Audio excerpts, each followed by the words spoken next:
La caverne de Platon, c'est le Truman Show. La caverne de Platon, c'est Matrix. C'est l'Izanami. L'allégorie de la caverne, c'est quoi? C'est l'histoire d'un monde où les gens vivent enfermés dans une illusion. Des hommes sont enfermés dans une caverne, ils sont prisonniers, nous dit Platon. Ils ne peuvent pas bouger, pas même tourner la tête. Ces hommes-là, c'est vous, c'est moi, c'est n'importe qui. Devant eux, il y a un mur. Tout ce qu'ils voient, c'est le mur. Derrière eux, des objets passent devant une lumière, devant un feu, et leur forme crée des ombres sur le mur.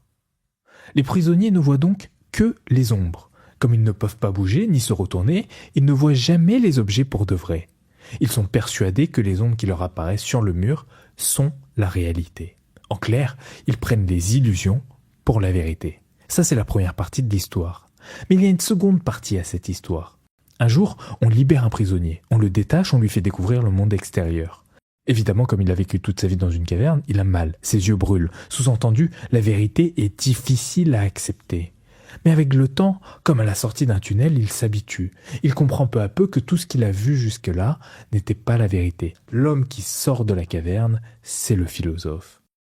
Quand le philosophe retourne dans la caverne, car c'est son rôle c'est de libérer les autres, ses amis refusent de le croire.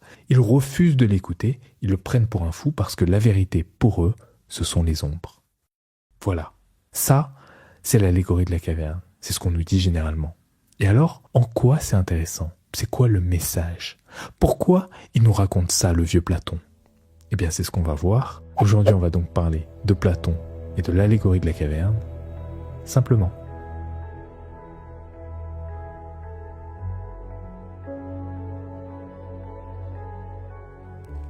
Le mythe de la caverne, c'est une allégorie. Et une allégorie sert avant tout à imager un concept, une idée, afin de rendre celle-ci plus accessible. L'idée que Platon cherche à transmettre, c'est sa théorie des formes. Alors c'est quoi ça? Pour Platon, il existe deux mondes, le monde des idées et le monde du sensible. Le monde du sensible, c'est le monde réel, ce qu'on peut toucher, c'est ce qu'on peut voir, c'est ce qui nous est accessible grâce à nos sens. Le monde des idées, c'est un monde accessible par la pensée, où il existe tout ce qu'on connaît dans sa forme la plus absolue, dans sa conception la plus idéale, la plus parfaite. Et tout ce qui existe dans le monde sensible n'est qu'une pâle copie de ce qui existe dans le monde intelligible. Par exemple, si vous dessinez un triangle sur le sable ou sur une feuille de papier, vous avez devant vous un triangle particulier, imparfait, qui peut disparaître à tout moment, à cause d'une vague, ou si vous perdez la feuille par exemple. Mais il existe aussi l'idée parfaite et immuable de ce triangle. Immuable, ça veut dire qu'il ne change pas. Il existe un monde qui capture l'essence parfaite et éternelle de ce qu'est réellement un triangle. Ce monde, c'est le monde des idées, ou ce qu'on appelle aussi le monde intelligible. Alors attention, le monde intelligible, ce n'est pas un au-delà. Ce n'est pas le paradis, par exemple. Non, le monde intelligible, c'est un monde accessible, mais accessible par la raison, par l'esprit. Il y a un monde accessible par la pensée dans lequel chaque chose est définie de manière idéale, absolue, et le rôle du philosophe, c'est de retrouver ces définitions idéales. La philosophie, c'est la recherche de ces idées. Ok, très bien. Et alors, deux choses. D'abord, dire qu'il y a un monde du sensible et un monde des idées, ce n'est pas quelque chose d'anodin. Dire qu'il existe un monde des idées où les choses apparaissent sous leur forme idéale, ce n'est pas rien. Parce qu'au fond, ça veut dire quoi? Ce que ça signifie, c'est que pour Platon, il existe des vérités. Alors si on prend quelque chose de trivial, par exemple une fleur, ça n'a pas trop d'importance. La fleur que je vois là n'est pas l'idée de la fleur. Ok, c'est simplement une fleur particulière, celle-ci. Et on peut tout à fait admettre qu'il existe dans le monde intelligible une idée de cette fleur, la fleur la plus parfaite, l'essence même de la fleur dans sa forme idéale, etc., etc. Très bien. En revanche, maintenant, si on parle d'idées un petit peu plus importantes, par exemple, l'idée du beau, l'idée de la justice, l'idée de la liberté, alors là, ça change tout. Parce que ça veut dire que selon Platon, il existe une idée parfaite, immuable de ces choses-là. Ça veut dire que selon Platon, le beau n'est pas une question de goût. Non, il existe une idée véritable du beau. Il existe une idée véritable du corps le plus parfait. Il existe une idée véritable de la liberté, de la justice ou de la paix. Et vous voyez bien que là, cette théorie des formes prend une toute autre dimension. Dire qu'il existe des vérités, ce n'est pas rien. Ça, c'est le premier point. Et donc le rôle du philosophe, c'est de trouver ces vérités. Le rôle du philosophe, c'est de sortir de la caverne, de sortir du monde sensible pour atteindre le monde intelligible. Ce qui, vous comprenez, confère une grande importance au philosophe et à la philosophie. Il n'est pas fou, Platon. Maintenant, il nous reste un second point à aborder, une dernière question à résoudre. La question véritablement intéressante, ce n'est pas tant de savoir qu'est-ce que la théorie des formes ou des idées. La question véritablement intéressante, c'est pourquoi Platon pense-t-il cela? Pourquoi Platon défend-il qu'il existe des vérités? En quoi c'est important? C'est ça qui est intéressant. Dire qu'il en existe, ok, mais pourquoi?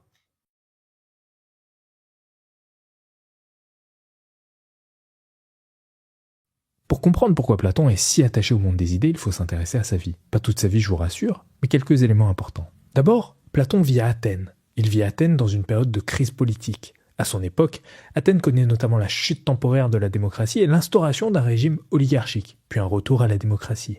La conséquence de la démocratie, c'est la libération de la parole.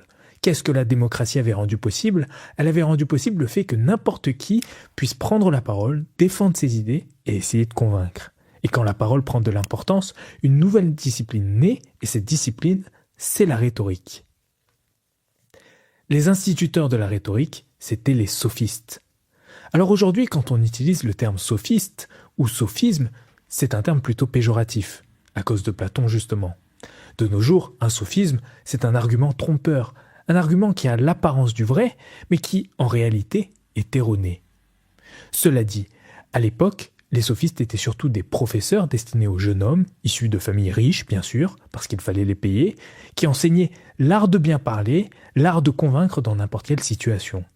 Au départ, c'était donc surtout des savants qui enseignaient l'art de parler avec éloquence et la politique.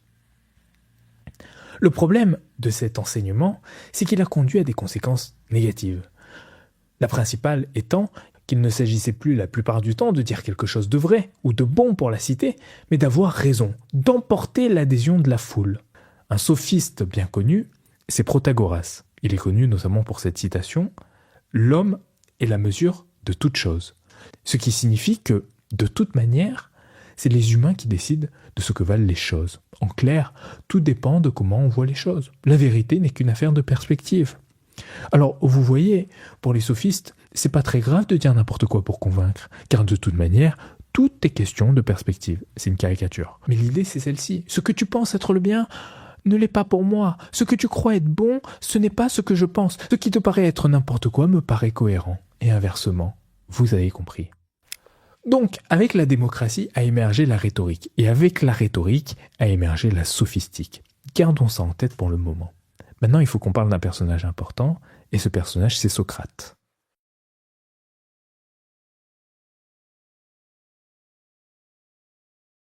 Platon était l'élève de Socrate. Il a étudié 8 ans auprès de Socrate. Et pour Socrate, cette façon de penser est dangereuse. Pourquoi?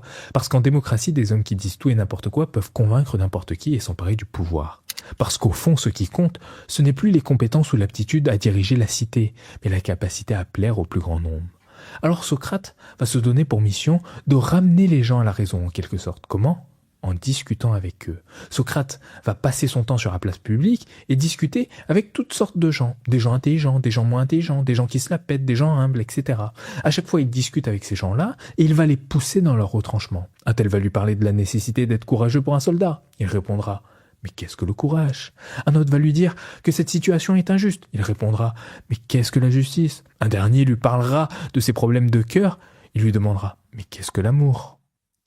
Le but de Socrate, c'est de pousser sans cesse son interlocuteur à remettre en question ce qu'il croit savoir. Un peu relou le mec. Son objectif, c'est d'amener les gens vers plus de sagesse. Seulement, vous imaginez bien, on lui a rien demandé à Socrate. Et lui, il est un peu enquiquinant.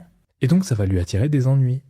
Alors je vous passe les détails, il va y avoir un procès contre Socrate, il va perdre, il va être condamné à mort. La mort de Socrate, c'est le moment le plus décisif de la vie de Platon. C'est le moment fondateur de toute sa philosophie. Pourquoi?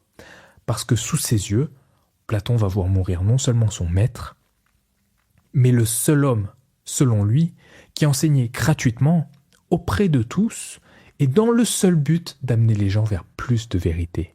La question qui va hanter Platon à partir de maintenant, c'est pourquoi le juste a-t-il été condamné à mort?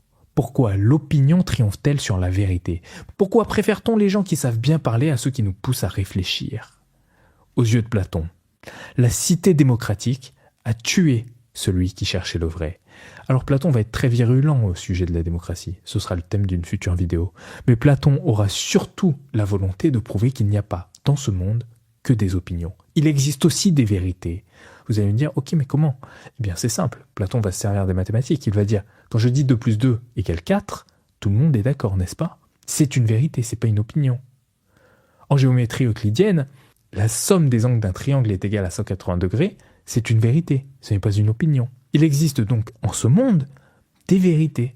Seulement pour les atteindre, il ne suffit pas d'écouter ce qu'on nous dit, ou prendre ce qui nous apparaît facilement pour des vérités. Ce n'est pas parce qu'un éditorialiste donne son opinion sur un plateau télé, ou que les réseaux sociaux nous servent toujours la même chose que c'est ça le réel, que tout le monde pense comme ça. Pour atteindre la vérité, il faut accepter de se détacher des évidences, de questionner ce que l'on croit savoir, de faire l'effort de penser par soi-même. Le prisonnier ne découvre pas la vérité d'un seul coup, il doit sortir de la caverne, supporter la lumière, puis apprendre progressivement à voir le réel. La vérité chez Platon est une ascension. Elle exige du courage, de la raison et surtout la capacité à remettre en cause le monde auquel nous avons été habitués. Les prisonniers de la caverne ne sont pas seulement ignorants, ils sont attachés à leur opinion. Ils préfèrent les ombres familières à la vérité dérangeante. Ils préfèrent les sophistes à Socrate. La théorie des formes de Platon, c'est une volonté de sauver la vérité. Une vérité qui ne dépend pas des discours habiles, qui ne dépendent pas des perspectives, qui ne changent pas selon les humeurs ou selon la personne pour qui l'on vote. Comme 2 et 2 font 4, il existe pour Platon une idée du beau, une idée du juste, une idée du bien.